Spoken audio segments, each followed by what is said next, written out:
मैं कैसे देखूंगा? जैसे है वैसे ही देखूंगा ना, मैं कोई अंधा तो हूँ नहीं।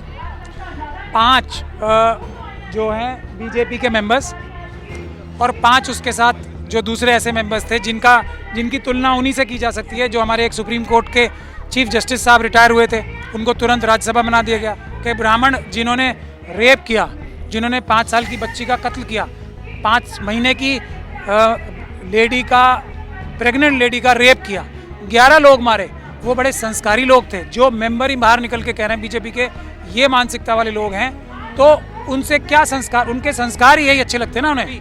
इन्वेस्टिगेटिंग ऑफिसर्स जिन्होंने इसकी केस की इन्वेस्टिगेशन की, वो सभी लोग जिन्होंने इस केस में फांसी होनी चाहिए थी, फांसी नहीं हुई, जिसके जिम्मेदार वो हैं।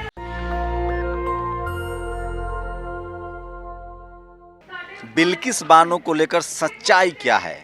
आखिर कैसे एक परिस्थिति बनी कि रेपिस्टों को, दोषियों को छोड़ दिया गया?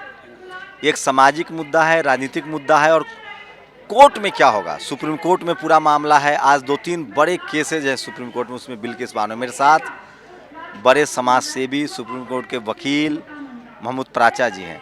सर, ये बिल्किस बानो वाला मामले को आप कैसे देख रहे हैं? मैं कैसे देखूंगा? जैसे है वैसे ही देखूंगा ना, मैं कोई अंधा तो हूँ नहीं। 5 जो हैं बीजेपी के मेंबर्स और 5 उसके साथ जो दूसरे ऐसे मेंबर्स थे जिनकी तुलना उन्हीं से की जा सकती है जो हमारे एक सुप्रीम कोर्ट के चीफ जस्टिस साहब रिटायर हुए थे, उनको तुरंत राज्यसभा बना दिया गया। एक और चीफ जस्टिस साहब रिटायर हुए थे, उनको गवर्नर बना दिया गया। और जो दूसरे जजेस, जो अभी एक हमारे और जज अभी रिटायर हुए हैं, मुझे पूरा भरोसा है उनको भी कोई एक मलाईदार पद मिल जाएगा। जो अभी बहुत ही कंट्रोवर्शियल जिन्हें जजमेंट्स कहा जाता है, उनको देके अभी रिटायर हुए। तो 5 वो और 5 डायरेक्ट बीजेपी के मेंबर। कौन सा कंट्रोवर्शियल जजमेंट है? रमन्ना साहब के बारे में? नहीं, एक और उनसे पहले जो रिटायर हुए थे। अच्छा, ठीक। जो ये जो हाई साहब के बारे में, ये जो हाई कोर्ट के तो उनसे ऐसे मेंबर से आप क्या उम्मीद करते हैं? वो न्याय की बात करेंगे? जो मेंबर्स बाहर निकल के कह रहे हैं कि ब्राह्मण जिन्होंने रेप किया, जिन्होंने 5 साल की बच्ची का कत्ल किया, 5 महीने की लेडी का, प्रेग्नेंट लेडी का रेप किया, 11 लोग मारे, वो बड़े संस्कारी लोग थे। जो मेंबर ही बाहर निकल के कह रहे हैं बीजेपी के ये मानसिकता वाले लोग हैं, तो उनसे क्या संस्कार, उनके संस्कार यही अच्छे लगते हैं ना उन्हें। तो इसीलिए वो मेंबर्स जो अंदर थे इन चीज़ों को पसंद करने वाले थे, इसीलिए उन्होंने कहा ये तो बड़ा अच्छा काम किया था इन्होंने, हम तो चाहते हैं ये काम और भी हो, और वो हो भी रहा है। SC STs के साथ, माइनॉरिटीज़ के साथ, उनकी महिलाओं के साथ तो रोज़ हो ही रहा है ना, और वही मनुवादी लोग कर रहे हैं। तो वो तो अपनी जो आइडियोलॉजी है, उनकी जो संस्कार हैं, उनको उनके हिसाब से ही फैसला किया उन्होंने। जो गुजरात हाई कोर्ट का जो सुझाव था, एडवाइजरी थी, उसको कैसे देख रहे हैं? कौन सी वाली एडवाइजरी की बात? बिल्किस बानो को लेकर हाँ, के गुजरात हाई कोर्ट की नहीं, इसमें मैंने तो आपको निचोड़ बता दिया। इसमें तो जिस जज ने सज़ा की थी उससे पूछना चाहिए था, जो इसकी रिपोर्ट्स आनी चाहिए थी, इनके चाल चलन की, इनके बारे में क्या जघन्य अपराध किए हैं, वो आना चाहिए था। कुछ भी तो नहीं हुआ। एक यही थोड़ी सुप्रीम कोर्ट की जो गाइडलाइंस हैं रेमिशन देने वाली, एक जजमेंट का बहाना बना के उसमें जहाँ पे सज़ा हुई है, उस जहाँ पे केस दर्ज हुआ था, तो उस जगह से वो लेनी चाहिए, उसी जगह से, उसी सरकार से रेमिशन की दरखास्त होनी चाहिए। ये इस पे बुनियाद बना के फैसला कर देना। लेकिन जिस सीट पर लोग बैठे थे उन्होंने ईमानदारी से काम किया नहीं किया, ये सबसे महत्वपूर्ण बात है। और जो इसमें कमी हमारी तरफ से है वो ये है कि हमने आज तक कोई भी कानूनी कार्रवाई उन जजेस के खिलाफ नहीं की, जिन्होंने कानून के खिलाफ जाके फैसले किए।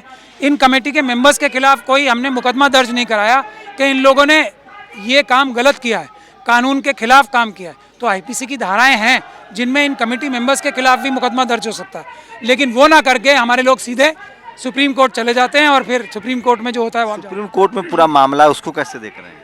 मैं इस बात से एग्री नहीं करता हूं। हर मामले में हमें सीधे सुप्रीम कोर्ट नहीं जाना चाहिए।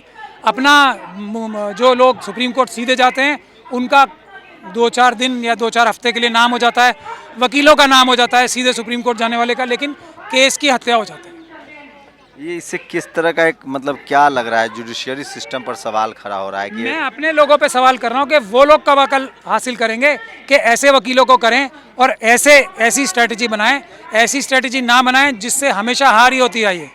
एक वकील साहब हैं हमारे, दिलीप मंडल एक मित्र हैं, उन्होंने उनके बारे में एक हिस्ट्री लिखी हुई है, लेकिन वकील वही होते हैं हर जगह। तो वो सिब्बल के बारे में बात कर रहे हैं। हमारे मसीहा बन के पूरा सिस्टम उनको हमारे ऊपर थोपता है, पहले उनको थोपता है इस तरह से कि ये हमारे हितैषी हैं और वही हमारे साथ नुकसान करते हैं। हिस्ट्री बताती है ना, test of the pudding is in eating. तो हमें अपने लोगों को, अपने जो लोग हैं उनको उनके हिसाब से स्ट्रेटजी बनानी चाहिए, वो नेता चुनने चाहिए जो हमारे अपने हैं और वो वकील चुनने चाहिए जो हमारे अपने हैं। आज ईवीएस इकोनॉमिक वीकर सेक्शन को लेकर हाई सुप्रीम कोर्ट में सुनवाई और 5 के 5 सवर्ण जज है। इस हिसाब से तो लोग अभी से खारिज कर देंगे। सवर्ण हो या ना हो, उसमें फैसला हमारे हक में नहीं आएगा, मुझे ऐसा लगता है, ऐसी मेरी फीलिंग है।